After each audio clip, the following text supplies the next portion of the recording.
Welcome to Love Lies Chronicles. Support the channel by liking, commenting, and subscribing. I promise even more interesting stories.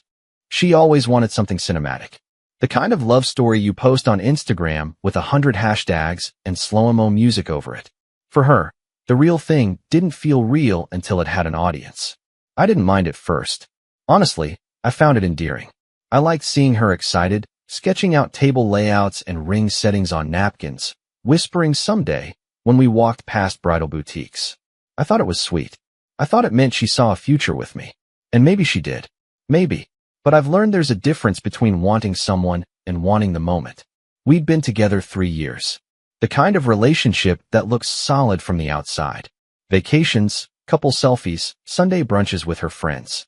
Every birthday, every Valentine's Day, perfectly curated and captioned. She always made us look good. But I can't remember the last time we were just good. She'd started talking about the ring almost a year ago. Not directly, not yet. It started with the casual scroll through Pinterest while we were watching something. Then she'd show me a video of someone proposing in Bali or in front of their entire family and say, "That's how you do it, right?" She made it seem like a joke, like she didn't mean anything by it. But she always looked at me a second too long after. Eventually, she stopped pretending. "I just don't want something lame," she told me one night in bed. Like, you better not propose in a kitchen or on a hiking trail or something basic. I laughed, but it lodged somewhere sharp in my chest. I hadn't planned either of those, but they would have been more us. Quiet, private, real. Instead, she talked about staging it during her birthday party. All my girls will be there. My mom. It would be so perfect. I'd be glowing already. She even joked about getting her nails done, just in case. That part didn't sit right with me.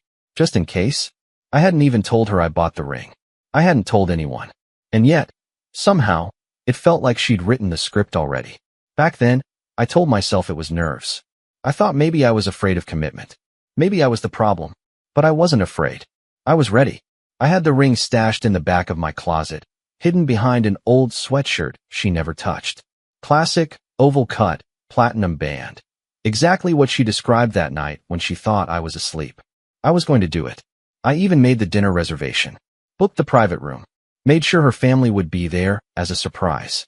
I remember standing in the kitchen holding the RSVP list she drafted, watching her dance around the apartment to some 90s pop song, thinking, damn, this is really going to be it. But then I noticed something. Little things. She'd go quiet when her phone lit up, smile at texts she wouldn't open around me, laugh at names I'd never heard before. Once, I caught her deleting a message thread the second I walked into the room. She told me it was spam. I wanted to believe her. I think I did, at least for a few more days. But then there was the night we went out for dinner with her coworkers. She was glued to her phone the whole time, barely looked up at me. I cracked a joke at the table, something dumb about work, and one of her friends gave me this tight little smile like she was trying not to say something. That smile sat with me all night. On the drive home, I asked her who she was texting so much. She brushed it off, said it was work stuff. But she wouldn't look me in the eye. Her phone was face down the whole ride back. She didn't even notice when I stopped responding. That's when I felt it, the shift. You know when you walk into a room and sense that someone was just talking about you? That quiet tension in the air? That's how it started to feel in our home. Not all the time. Just enough. Still, I planned the proposal. Still, I played my part. But I'd already started looking at her differently. Not suspicious. Not angry. Just quiet. Like something in me was moving backward, rewinding through everything with new eyes. Because somewhere deep down, I already knew. And she had no idea what was coming. She left her laptop open one night. I wasn't snooping. That's what they all say, right? But I wasn't. She'd gone to shower, and we were supposed to pick a movie after. I was reaching for the remote, saw the screen still lit up, half dimmed, and a notification popped up from some guy named Wes, client.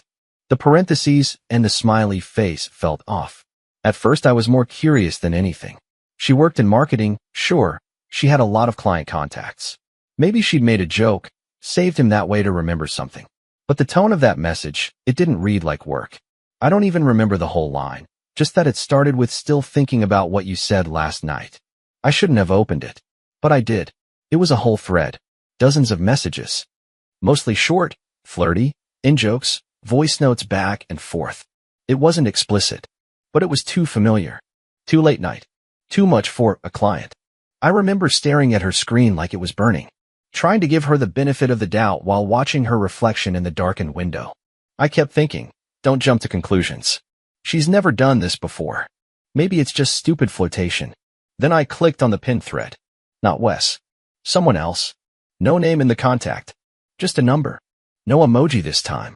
The first message was, he's so easy to lie to. That's what did it. I scrolled. Fast.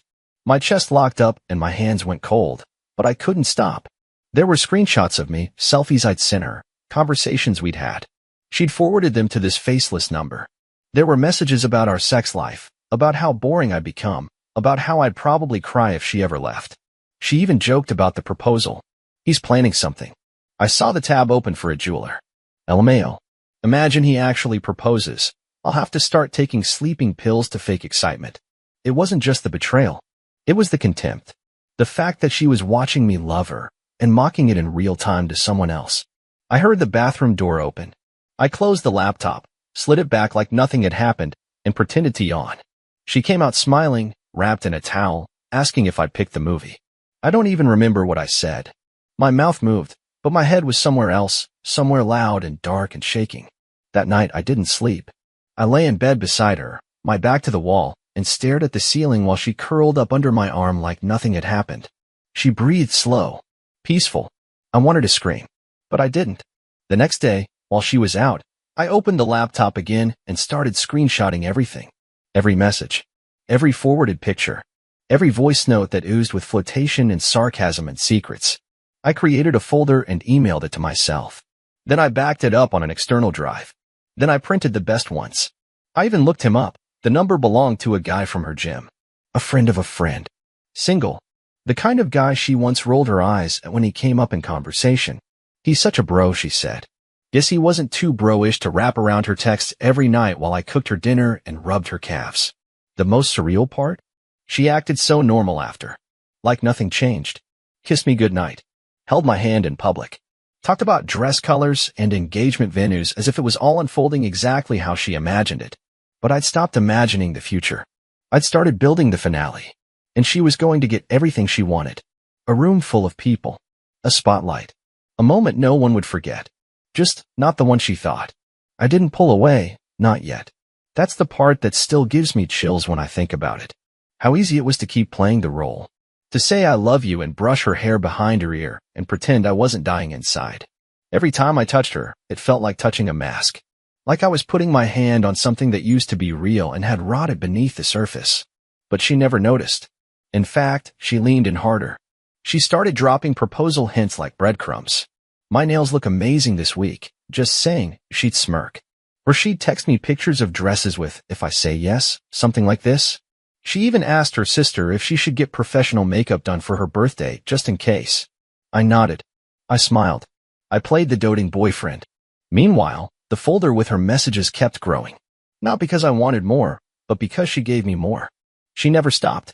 That was the wild part. Even as she watched me plan the perfect moment for her, she was still sending him, I miss you texts and playing the tired, bored fiancé in waiting. One night she left her phone on the coffee table while she was cooking. I didn't need to unlock it. Notifications popped up like fireworks.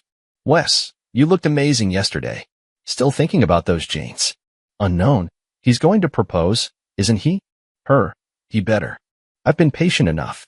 Then we'll see what happens. Then we'll see what happens? That was the moment something in me snapped. Not with rage. Not even with grief. Just this cold, surgical clarity. She didn't just want a proposal. She wanted an audience. She wanted people watching her moment like it was the series finale of a drama she wrote herself. And I was just a prop. A man-shaped placeholder for the diamond and the standing ovation. So I decided to give it to her. All of it. The party. The build-up. The crowd. The surprise. But the diamond? No. She was going to get something else in that box. Something heavier. I booked the venue she loved, a rooftop garden space with string lights and champagne flutes and her favorite floral arrangements. I invited her family, her closest friends, some of mine. I even sent a personal message to her mother, letting her know I'd be saying a few important words at the end of the dinner. That sealed it. Everyone knew it was coming. She was glowing. She picked out a white dress, just in case. She scheduled her hair and makeup. She even posted a picture of the setup hours before the event with the caption, "Tonight might be magical." I wonder if she knew how right she was. Because magic? It's just illusion. And I was done pretending. That afternoon, while she was getting ready, I slid the envelope into the gift box. Inside, printed screenshots of her messages, her photos, her voice notes. The messages from the two different men. Every last thing. On top of the stack, I placed a small card. You don't lie your way into love. You bury yourself in it. I closed the lid and wrapped it in silver paper with a bow. Simple. Elegant. Just like she'd imagined. Then I got dressed. Tied my tie. Straightened my cuffs. And headed out. She'd already written the first 3 seasons of this story. I was about to give her the finale. The night felt like a dream. Even to me. Every detail was hers. The garden lit in soft golds. Fairy lights strung between trellises. The soft hum of a curated playlist in the background. Champagne on arrival. Candlelit tables. Her sister buzzing around with her phone out, ready to record the moment. She wore white. Of course she did. Not bridal, but close enough. Tied around the waist, delicate on the shoulders, like she wanted to be proposed to without actually being obvious about it. Her nails were done. Hair curled soft at the ends. She looked the part, and she knew it. When I walked in, her face lit up like she'd already won. "You look so handsome," she said, kissing me like a woman proud of what she was about to receive. "You nervous?" she whispered in my ear. I smiled. Not even a little. Dinner was a blur. People toasted. Her father gave a speech about love and commitment and finally making it official.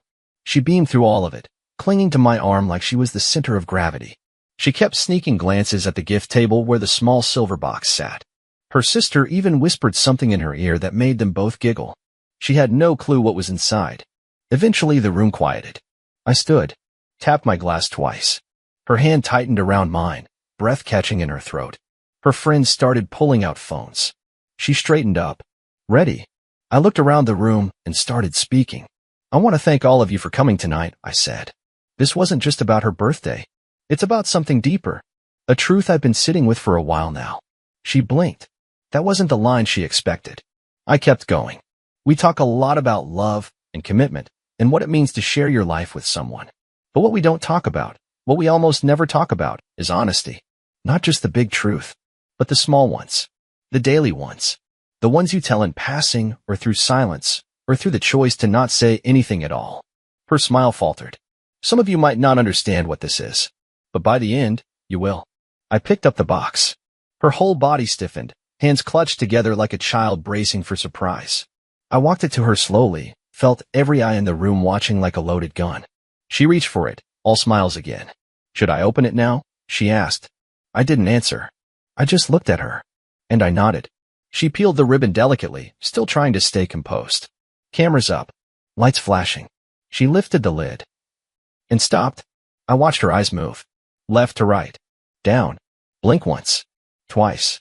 Then her face changed, not shock, not anger. Fear.